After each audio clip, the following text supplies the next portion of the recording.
Good morning student. आज हमारा topic है occasional rehabilitation. Occasional rehabilitation is a part of continuous and coordinate process of rehabilitation which involve the provision of thus occasional service, for example occasional guidance, occasional training and selective placement designed to enable to disabled person secure and retain suitable employment। Occasional rehabilitation क्या होता है? Occasional rehabilitation एक continuous coordinate process होता है। ठीक है, rehabilitation का ही continuous coordinate process होता है। रिहेबिलिटेशन क्या होता है? रिहेबिलिटेशन एक ट्रेजेडी प्रिवेंशन है मेंटली पेशेंट के लिए, जिसमें हम लोग क्या करते हैं, जो मेंटली पेशेंट है जिनको मेडिसिन के थ्रू ठीक किया गया, हॉस्पिटल के थ्रू ठीक किया गया, लेकिन उनको कंप्लीट ट्रीटमेंट नहीं मिल पाए, कंप्लीट वो ठीक नहीं हो पाए हैं, उन लोग को एक रिहेबिलिटेशन प्रोवाइड करते हैं उनके कैपेबिलिटी के अकॉर्डिंग, उनकी एक्टिविटी के अकॉर्डिंग और उनके इंटरेस्ट के अकॉर्डिंग एक रिहेबिलिटेशन प्रोवाइड करते हैं। तो फिर वोकेशनल रिहेबिलिटेशन भी रिहेबिलिटेशन का ही एक पार्ट है। रिहेबिलिटेशन को ही कंटिन्यूअस करता है, रिहेबिलिटेशन को कोऑर्डिनेट करता है। Which involve a provision of दस ओकेशनल सर्विस। इसमें कुछ ओकेशनल सर्विस प्रोवाइड किया जाता है। एग्जाम्पल के लिए ओकेशनल गाइडेंस प्रोवाइड करेंगे, ओकेशनल ट्रेनिंग प्रोवाइड करेंगे और सिलेक्टिव प्लेसमेंट प्रोवाइड करेंगे। अंडरस्टूड? वोकेशनल रिहेबिलिटेशन क्या होता है? रिहेबिलिटेशन को ही कंटिन्यू करता है, रिहेबिलिटेशन को ही कोऑर्डिनेट करता है। इसमें रिहेबिलिटेशन ट्रेनिंग प्रोवाइड करते हैं, रिहेबिलिटेशन गाइडलाइंस प्रोवाइड करते हैं एंड सिलेक्टिव प्लेसमेंट प्रोवाइड करते हैं। Okay, next we see main vocational rehabilitation centre in India. India में कहाँ कहाँ मेन रिहेबिलिटेशन सेंटर है? Mitra special school and vocational training centre of the mental related Chennai, Vigyan Chennai, vocational rehabilitation centre Chennai, Srishti centre of psychiatric rehabilitation Madurai, VTC vocational training centre for the physical handicap run by the ministry of labour, government of India has appointed up a facility for the mental ill for the first time in Chennai. Indian Red Cross Society, which run VTC for the handicap, has opened occasional training for a chronic mental ill. Indian Counseling for Child Welfare and non-government organization caring for underprivileged children. That is a main occasional rehabilitation center in India. Next we see phases in vocational rehabilitation: vocational assessment, vocational counseling, vocational training, job exploration, job placement, follow up. Okay, vocational assessment करेंगे first में, next में vocational counselling provide करेंगे, किस type का vocation को लेना चाहिए उस टाइप का वोकेशनल काउंसलिंग प्रोवाइड करेंगे। वोकेशनल ट्रेनिंग में वोकेशनल में क्या क्या करना चाहिए ऐसा ट्रेनिंग प्रोवाइड करेंगे, जॉब एक्सप्लोरेशन करेंगे, जॉब उनको प्रोवाइड करेंगे, जॉब प्लेसमेंट उनको प्रोवाइड करेंगे, फिर फॉलोअप चेकअप करेंगे कि सही से वर्क हो रहा है कि नहीं हो रहा है। ओके, नेक्स्ट हम वन बाय वन सबको देखेंगे। First, vocational assessment. It is done in 4 area with clinical, social, psychological and vocational. Vocational assessment ये फोर एरियाज हैं इसके, clinical, social, psychological and vocational. First में हम लोग क्या असेसमेंट करेंगे? क्लिनिकल असेसमेंट करेंगे। Clinical assessment include assessing for residual psychiatric symptom which may affect his ability to function. First में क्या करेंगे? क्लिनिकल असेसमेंट करेंगे। क्लिनिकल असेसमेंट में किसका असेसमेंट करेंगे? इंडिविजुअल का असेसमेंट करेंगे। जिस इंडिविजुअल को साइकोट्रिक डिसऑर्डर है उसका असेसमेंट करेंगे कि उसको किस तरह से साइकोट्रिक सिम्टम्स उसमें शो हो रहे हैं और इंडिविजुअल की क्या एबिलिटी है उसको हम लोग चेक करेंगे और किसकी एबिलिटी को कितना इफेक्ट किया है जो साइकोट्रिक डिसऑर्डर है उस चीज़ को हम लोग चेक करेंगे। सेकेंड में सोशल असेसमेंट करेंगे। Social assessment include assessing family support, attitude of family members and economic status of the family. ये तो आप लोग समझ ही रहे होंगे। सोशल असेसमेंट में क्या करेंगे हम लोग?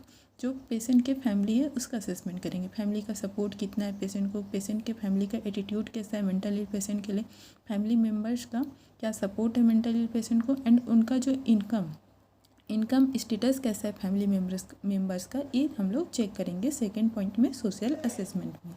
नेक्स्ट है psychological assessment include assessing self esteem, confidence, patient level of motivation. Psychological assessment में क्या चेक करेंगे? पेशेंट का साइकोलॉजी चेक करेंगे। साइकोलॉजी में पेशेंट का सेल्फ स्टीम कैसा है, पेशेंट का कॉन्फिडेंस कैसा है, पेशेंट का कॉन्फिडेंस लेवल कितना है, मोटिवेशन लेवल कितना है, ये सब चेक करेंगे।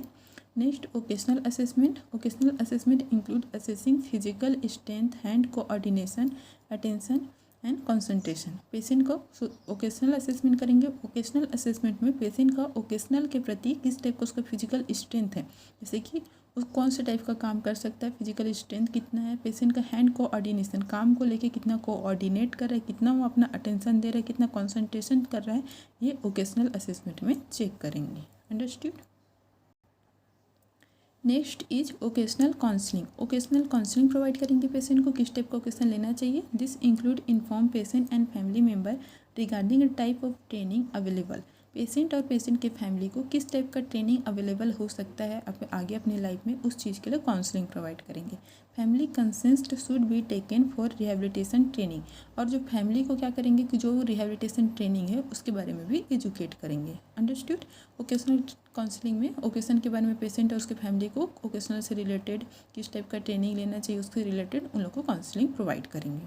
नेक्स्ट है occasional training. Occasional training is include course content, duration of training. इसमें क्या क्या आता है, कोर्स कंटेंट आता है।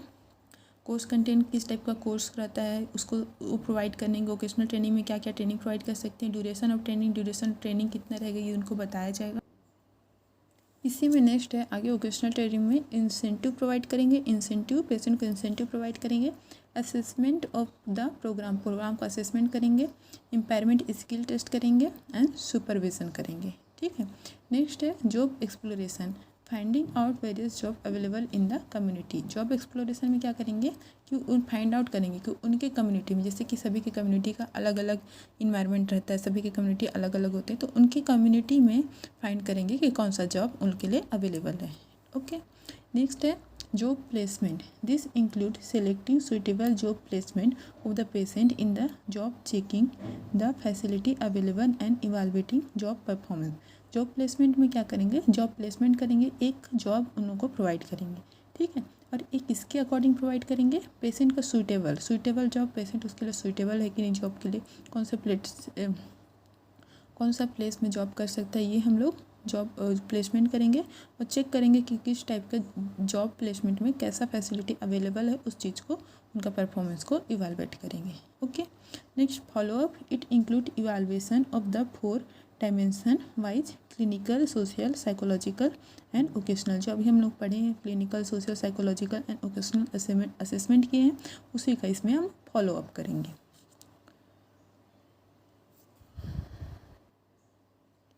Next we see vocational program. Vocational program में फर्स्ट पॉइंट है open competitive job placement. Open competitive job placement में पेशेंट को क्या बोलेंगे, पेशेंट को ओपन छोड़ देंगे कि किस टाइप का जॉब लेना चाहता है, किस टाइप का कंपटीशन करना चाहता है, उसको ओपन छोड़ देंगे। Through it is a difficult to placement of mental restore in open competitive job placement. ये क्या होता है कि जो मेंटल रिटार्डेड वाले जो पेशेंट रहते हैं उनके लिए ओकेशनल प्रोग्राम में ओपन क्वांटिटेटिव जो जॉब दिया जाता है उसमें इसलिए इसमें लोगों को प्रॉब्लम हो सकता है। ठीक है। It is also possible to provide this opportunity for selective group of patient which the clinical diagnosis of reactive साइकोसिस, bipolar affective disorder and acute साइकोसिस episode, they can be equipped of function successfully by regular follow up programme. ठीक है। तो open competitive job placement में क्या होगा, open competitive job placement जो mental ill patient रहते हैं उन लोग के लिए प्रॉब्लम हो सकता है। ठीक है। ओपन कॉम्पिटिटिव जब जॉब उनको दिया जाएगा, किस टाइप का उनको जॉब चाहिए, ये सब वो लोग अच्छे से आइडेंटिफाई नहीं कर सकते हैं, या तो फिर जॉब में उनको प्रॉब्लम भी हो सकता है। ठीक है। लेकिन ये क्या होता है, ओपन कॉम्पिटिटिव जब उन लोग को जॉब दिया जाता है तो ये उनके लिए अपॉर्चुनिटी भी हो सकती है कि उन लोग को क्या है कि एक इंडिपेंडेंस होने का एहसास होगा, नया नया चीज़ सीखने को मिलेगा। तो इसमें क्या है, कुछ डिसऑर्डर वाले जो पेशेंट हैं जैसे रिएक्टिव साइकोसिस डिसऑर्डर, बाइपोलर अफेक्टिव डिसऑर्डर, ये कम इफेक्टिव साइकोटिक डिसऑर्डर होता है, इसमें उनको ओपन कॉम्पिटिटिव जॉब प्लेसमेंट दिया जा सकता है। या तो फिर एक्यूट साइकोटिक एपिसोड जिसको आता है वो सबको हम लोग ओपन कॉम्पिटिटिव जॉब प्लेसमेंट दे सकते हैं। ठीक है। Next sheltered employment. Sheltered employment, employ को एक शेल्टर प्रोवाइड किया जाएगा। This is provide for the disable person who become of the nature and severity of the disability. ये जो हम लोग शेल्टर एम्प्लॉयमेंट जिसको प्रोवाइड करेंगे तो उसकी जो डिसेबिलिटी है उस चीज़ को देखते हुए, पेशेंट की कितनी एबिलिटी है, डिसेबिलिटी, उसकी सिवियरिटी को देखते हुए उनको शेल्टर एम्प्लॉयमेंट प्रोवाइड करते हैं।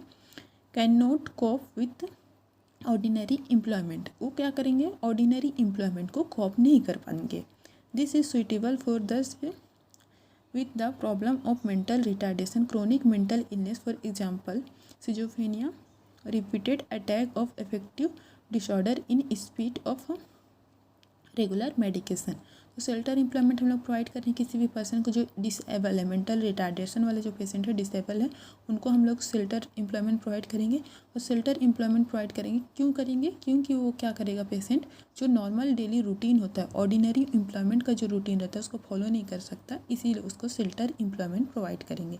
ठीक है। और किस टाइप के पेशेंट को प्रोवाइड करेंगे? जो क्रॉनिक मेंटल इलनेस वाले जो पेशेंट रहते हैं, जो जैसे कि सिजोफेनिया हो गया, repeated attack of effective disorder, कोई भी जो रिपीटेड अटैक आ रहा है किसी डिसऑर्डर में, जो रेगुलर मेडिसिन ले रहे हैं उसके बावजूद उनको अगर अटैक आ रहा है, ऐसे पेशेंट को शेल्टर एम्प्लॉयमेंट प्रोवाइड करेंगे। ओके।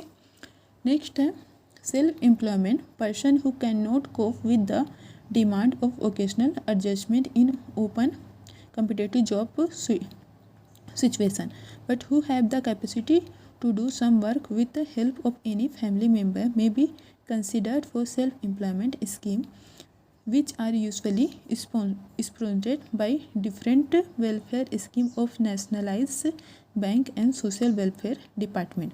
जो सेल्फ एम्प्लॉयमेंट में क्या होगा, सेल्फ एम्प्लॉयमेंट में ऐसे पर्सन जो ओपन कॉम्पिटिटिव जॉब प्लेसमेंट नहीं कर सकते, ओपन कॉम्पिटिटिव जॉब नहीं कर सकते, ऐसे वाले जो पेशेंट रहेंगे, लेकिन उनमें इतनी एबिलिटी रहेगी कि उन लोग सेल्फ अपना बिजनेस स्टार्ट कर सकते हैं किसी अपने फैमिली मेम्बर की हेल्प से।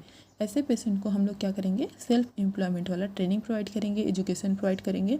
और जो उन लोग जैसे पेशेंट हैं वो लोग क्या कर सकते हैं, किसी जो नेशनलाइज गवर्नमेंट के थ्रू कुछ प्रोग्राम्स हो सकते हैं, उनके थ्रू लोग सेल्फ एम्प्लॉयमेंट स्टार्ट कर सकते हैं। Next, home bound work program. Home bound work program में क्या होता है, for the disable needing total care work can be given at home which sell of collective by the centre and paid according to the performance. Home bound work program में क्या होगा, इसमें क्या होगा, डिसेबल जो मतलब कि डिसेबल जिनको, ऐसे डिसेबल पेशेंट जिनको टोटली नीड रहता है, उनके टोटली केयर का नीड रहता है, वो पेशेंट क्या है, बाहर नहीं जा सकते, उनके घर वाले फैमिली वाले टोटली दूसरे के ऊपर डिपेंड रहता है, लेकिन क्या कर सकता है, वो कुछ काम कर सकता है। तो ऐसे में कोई सेंटर, कोई कंपनी वाले क्या करेंगे, उनके पास से जाके अपना जो प्रोडक्ट है वो कलेक्ट करेंगे और उन लोग को उसका प्रोडक्ट के अकॉर्डिंग, उनके परफॉर्मेंस के अकॉर्डिंग उनको मनी उनको प्रोवाइड किया जाएगा। Understood. Home bound work program में क्या होता है, ऐसे प्रोग्राम जिसमें जो पेशेंट क्या है, अपने घर बाहर जाके काम नहीं कर सकता है, कुछ भी नहीं कर सकता, तो ऐसे कंडीशन में वो क्या करेगा, टोटली दूसरे के ऊपर डिपेंड रहता है। तो इस कारण से वो अपने घर में ही रह के कुछ ऐसा काम करेगा जिससे कंपनी क्या है, उसके पास से प्रोडक्ट परचेस कर सकती है, प्रोडक्ट उनको प्रोवाइड करेगी, प्रोडक्ट उनसे परचेस करने का काम करेगी। अंडरस्टूड। इसमें जैसे कि इसमें एग्जाम्पल में बोल सकते हैं, जैसे कोई टोकरी बना सकता है, या तो फिर कोई पॉलीथीन्स बना सकते हैं। तो ये सब क्या करेंगे, वो लोग घर में ही बैठ के बनाएंगे और उसको कंपनी क्या है, उसको अपना कलेक्ट करेगा और उसके अकॉर्डिंग उन लोग को मनी प्रोवाइड करेंगे। Okay, thank you. अगर आपको क्लास पसंद आया हो तो फिर चैनल को लाइक करें और नेक्स्ट क्लास में हम लोग देखेंगे रिहैबिलिटेशन सर्विस इन इंडिया।